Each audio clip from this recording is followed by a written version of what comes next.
नमस्कार दोस्तों, मेरा नाम है राजीव कोहली और आपका स्वागत है हमारे चैनल द गुरु पर।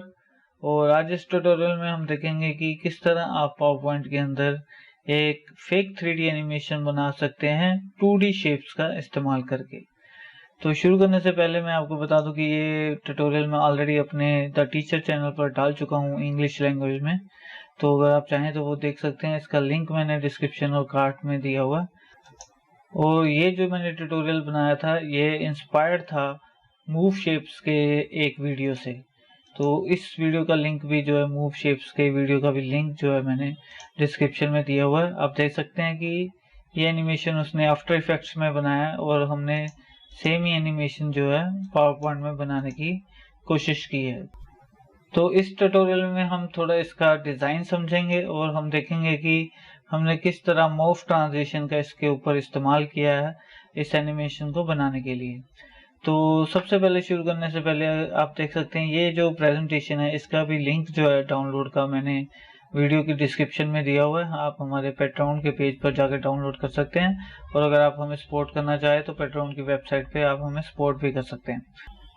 तो अगर इस स्लाइड को मैं जूम आउट करूं, आप यहां से भी जूम आउट कर सकते हैं या कंट्रोल का बटन होल्ड डाउन करने के बाद जो माउस का मिडल बटन है उसको आप स्क्रॉल कर सकते हैं अप और डाउन टू जूम इन और जूम आउट। तो आप देख सकते हैं कि ये काफी बड़ा जो है वो डिजाइन मैंने बनाया है यहाँ पर। और इस प्रेजेंटेशन के अंदर जो है 2 स्लाइड्स हैं। तो एक में आप देख सकते हैं कि जो स्टेयर्स हैं वो लेफ्ट की तरफ हैं और दूसरे में राइट की तरफ।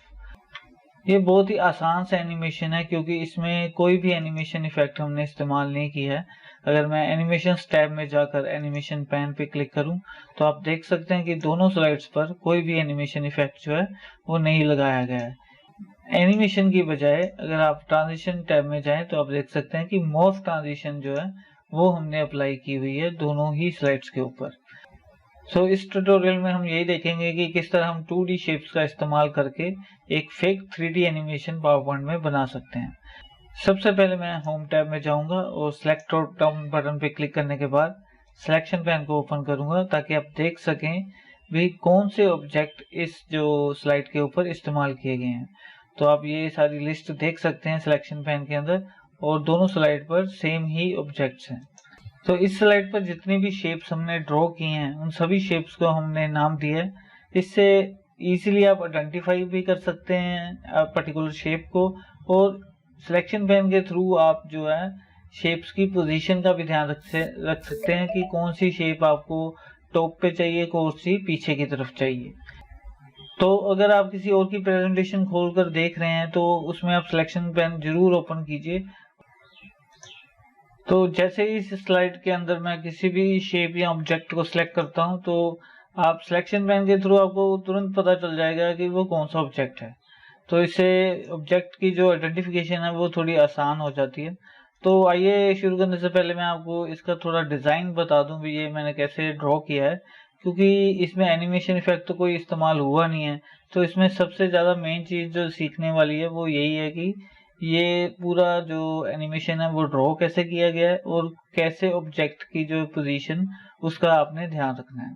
तो स्लाइड 1 पे मैं अभी खड़ा हूं, तो इस पे अगर आप देखें तो ये जो फर्स्ट हमारा ऑब्जेक्ट है सब्ट्रैक्टेड बैकग्राउंड, यहाँ से मैंने हाइड ऑल कर दिया सिलेक्शन पैन से, सभी ऑब्जेक्ट हाइड हो गए। अब मैं सब्ट्रैक्टेड बैकग्राउंड अकेली को जो है वो विजिबल करूंगा। तो अगर इस शेप को मैं उठाकर साइड पे रखूं तो आप देख सकते हैं कि ये जो शेप मैंने बनाई है इसका साइज जो है वो स्लाइड से भी बड़ा है। तो ये आपको आगे जाके थोड़ा समझ आएगा कि ये मैंने इतना बड़ा साइज क्यों लिया है, स्लाइड से भी बड़ा रेक्टेंगल जो है क्यों ड्रॉ किया है। और ये सब्ट्रैक्टेड रेक्टेंगल है, इसके ऊपर ये जो आप शेप देख रहे हैं ये एक सब्ट्रैक्टेड शेप है, यहाँ पे कुछ भी नहीं है। अगर मैं आपको बैकग्राउंड चेंज करके दिखाऊं स्लाइड की तो आप देख सकते हैं कि वो सेम बैकग्राउंड आपको यहाँ पे नजर आ रही है, क्योंकि रेक्टेंगल के इस हिस्से से इस शेप को हमने सब्ट्रैक्ट किया हुआ है। तो ये कैसे करते हैं ये मैं आपको थोड़ा बता देता हूँ जल्दी जल्दी।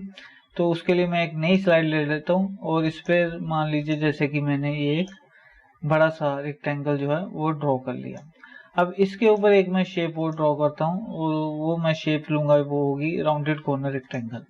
तो यहाँ पे मान लीजिए मैंने इसको ड्रॉ किया और इसकी शेप मैंने ये येलो हैंडलर से पकड़ के थोड़ी चेंज कर दी। तो ये दो शेप्स हमारे पास हो गई। अब इसके जो नीचे वाला हिस्सा है इसको मैं क्रॉप करूंगा, और उसे क्रॉप करने के लिए मैं इसके ऊपर एक और रेक्टेंगल बनाऊंगा इस शेप के ऊपर। अब मैं फर्स्ट पहले इस राउंडेड कॉर्नर रेक्टेंगल शेप को सिलेक्ट करूंगा, और फिर शिफ्ट दबाकर इस दूसरी शेप को मैं सिलेक्ट करूंगा, और शेप फॉर्मेट के अंदर मर्ज शेप्स की कमांड के अंदर जाके मैं सबट्रैक्ट की कमांड यूज करूंगा। तो ये हमारे पास एक कस्टम शेप अवेलेबल हो गई। अब मैं ये जो है पीछे वाला रेक्टेंगल इसको फर्स्ट पहले मैं सिलेक्ट करूंगा, फिर शिफ्ट दबाकर इसको मैं सिलेक्ट करूंगा, और फिर दोबारा मर्ज शेप में जाकर सबट्रैक्ट की कमांड चलाऊंगा। तो आप देख सकते हैं वो सबट्रैक्ट हो गया एरिया। तो इस तरह जो है वो मैंने सबसे पहले सबट्रैक्टेड जो है बैकग्राउंड तैयार की। उसके बाद अगर मैं शो ऑल करूं तो ये सभी ऑब्जेक्ट दोबारा आ गए। तो इसमें मैं वन बाय वन ऑब्जेक्ट आपको साइड पे करके दिखाता हूँ। ये हमारी सबट्रैक्टेड रेक्टेंगल हो गया। उसके बाद ये हमारे पास दो शेप हैं, लेफ्ट डोर और राइट डोर। तो ये जो शेप्स हैं ये बनाई गई हैं शेप्स के थ्रू, और वो शेप का नाम है फ्री फॉर्म शेप। तो इसका भी इस्तेमाल मैं जल्दी से आपको बता देता हूँ। आपने मतलब कंटिन्यू जो है लेफ्ट क्लिक को होल्ड करके नहीं रखना जब आप फ्री फॉर्म शेप का इस्तेमाल कर रहे हो। अगर आप होल्ड करके रखोगे तो फिर ये पेंसिल की तरह चलेगा, और डबल क्लिक करना पड़ता है इसको बंद करने के लिए, नहीं तो ये कंटिन्यू साथ साथ चलता रहता है। अब मैं इसको डिलीट कर देता हूँ। अब मैं फिर दोबारा इंसर्ट शेप्स और फ्री फॉर्म शेप लेता हूँ। इसको चलाने का जो सही तरीका होता है वो ये होता है कि आप पहले एक पॉइंट बनाएं लेफ्ट क्लिक करके, और फिर लेफ्ट क्लिक को छोड़ दें। अब आप अपनी माउस लेकर जाएं जहां तक आपने लेके जानी है, और दूसरा पॉइंट जहां पर भी आपने बनाना है, जैसे कि मैंने यहाँ पे बनाना है। अब यहाँ से थोड़ा सा मैं इसको मोड़ता हूँ और यहाँ पे एक और पॉइंट लगाता हूँ, फिर यहाँ पर आकर एक पॉइंट, और फिर यहाँ पे एक पॉइंट अगेन, और इसको मैं वापस इसके साथ जोड़ देता हूँ, और ये एक सिंगल शेप जो है हमारी तैयार होगी। उसके बाद हम क्या करते हैं कि शेप फॉर्मेट के अंदर एडिट शेप के अंदर एडिट पॉइंट्स की कमांड होती है, और यहाँ से हम इसको ये जो पॉइंट्स मैंने लगाए हैं इनको मैं सिलेक्ट करके अपनी मर्जी से जो है कर्व दे सकता हूँ। ये आप जैसे कि देख सकते हैं। तो इस तरह फ्री फॉर्म का इस्तेमाल करके कस्टम शेप्स जो है ड्रॉ कर सकते हैं। इसमें एक चीज मैं और आपको बता दूं कि अगर आपने कोई पॉइंट बाद में भी ऐड करना है तो आप राइट क्लिक करके ऐड पॉइंट कर सकते हैं, या फिर डिलीट भी कर सकते हैं, राइट क्लिक क्लिक पॉइंट। तो इस तरह ये जो है लेफ्ट और राइट डोर जो है वो तैयार किया गया है। उसके बाद अगर ये हम स्टेयर्स देखें, ये 1 नंबर स्टेयर है और इसकी पोजीशन भी आप देखिए सिलेक्शन पैन में। फिर उसके बाद ये 2 नंबर, ये 3 और ये 4 नंबर। उसके बाद ये जो आप देख रहे हैं ये राइट स्टेयर बेस है, ये स्टेयर का बेस है।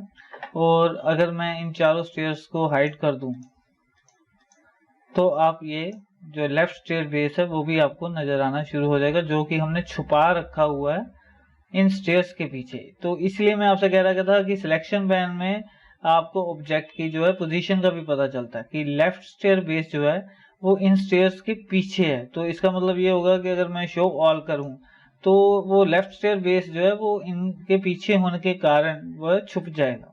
अगर मैं मान लीजिए यहाँ से ड्रैग एंड ड्रॉप करके इसकी पोजीशन चेंज कर दूं तो ये देख सकते हैं ये टॉप पे आ गया, हमें ये यहाँ पर चाहिए। तो ये जो स्टेयर्स हैं ये तो रेक्टेंगल शेप से ही मैंने ड्रॉ की हुई हैं, और ड्रॉ करने के बाद आप शेप फॉर्मेट में जाकर अपनी मर्जी का जो है कलर पसंद कर सकते हैं, और उसके बाद शेप आउटलाइन में जाकर आप आउटलाइन का कलर डिसाइड कर सकते हैं कौन सा रखना है, और यहाँ से आप आउटलाइन का जो है वेट भी बढ़ा सकते हैं। तो इस तरह ये मैंने 4 स्टेयर्स जो हैं वो तैयार की हैं। अब मैं इसको डिलीट कर देता हूँ। और इसी तरह ये जो है जो स्टेयर का बेस है वो आप कई तरीकों से बना सकते हैं। मैंने ये फ्री फॉर्म शेप टूल से बनाया है। तो जैसे कि यहाँ पे सिंगल क्लिक किया, लेफ्ट क्लिक, फिर माउस को मैं ऊपर ले गया, फिर लेफ्ट क्लिक, फिर लेफ्ट क्लिक, लेफ्ट क्लिक। तो इस तरह आप ऐसे जो है कस्टम शेप्स जो है तैयार कर सकते हैं।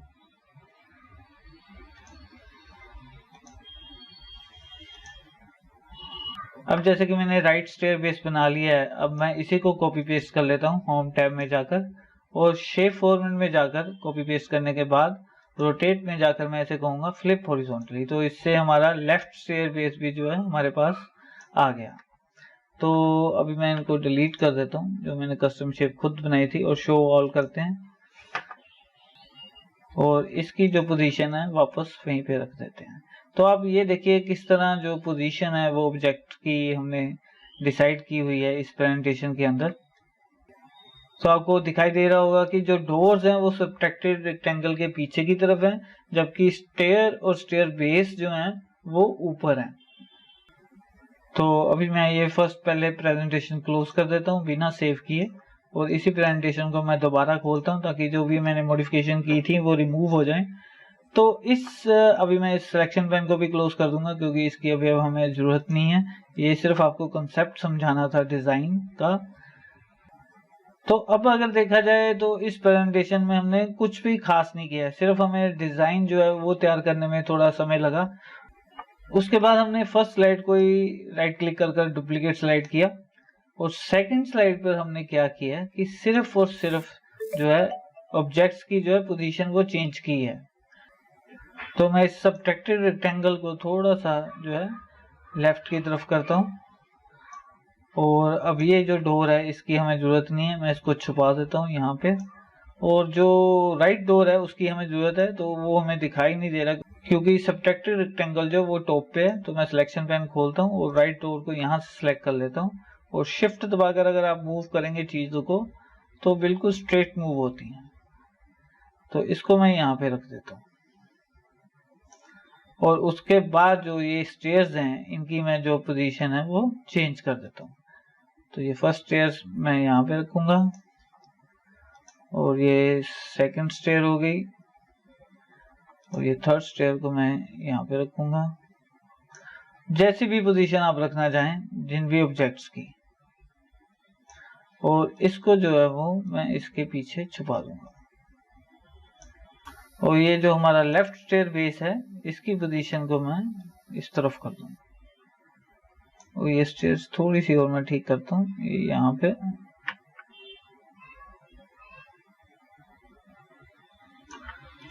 ये यहाँ पे, और ये यहाँ पे।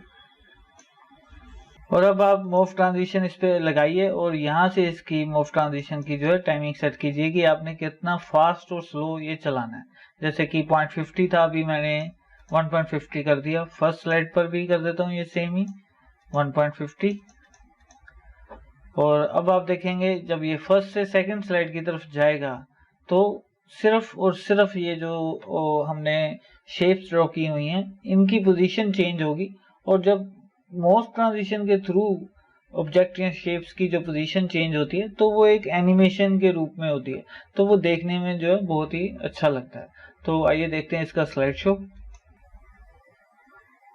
तो ये देखा आपने किस तरह इसकी पोजीशन चेंज होगी। तो जैसे कि आपने देखा कि ये इतना ही आसान था बनाना, सिर्फ आपको थोड़ी सी बातों का पता होना चाहिए कि मूव ट्रांजिशन का बिहेवियर कैसा है और किस तरह आप शेप्स की जो है पोजीशन बदलकर एक तरह का एनिमेशन क्रिएट कर सकते हैं। तो मैं आशा करता हूँ कि ये वीडियो आपको पसंद आया होगा। कृपया लाइक, शेयर और कमेंट करके मुझे जरूर बताइए, और आप मेरे चैनल को सब्सक्राइब भी कर सकते हैं क्योंकि इस पर मैं आगे बहुत सारे ट्यूटोरियल जो है हिंदी में डालने वाला हूँ अलग अलग टॉपिक्स के ऊपर, जिसमें कि Word, Excel, PowerPoint, Windows और टिप्स एंड ट्रिक्स के वीडियोस होंगे। तो देखने के लिए बहुत बहुत धन्यवाद। आपका दिन शुभ रहे।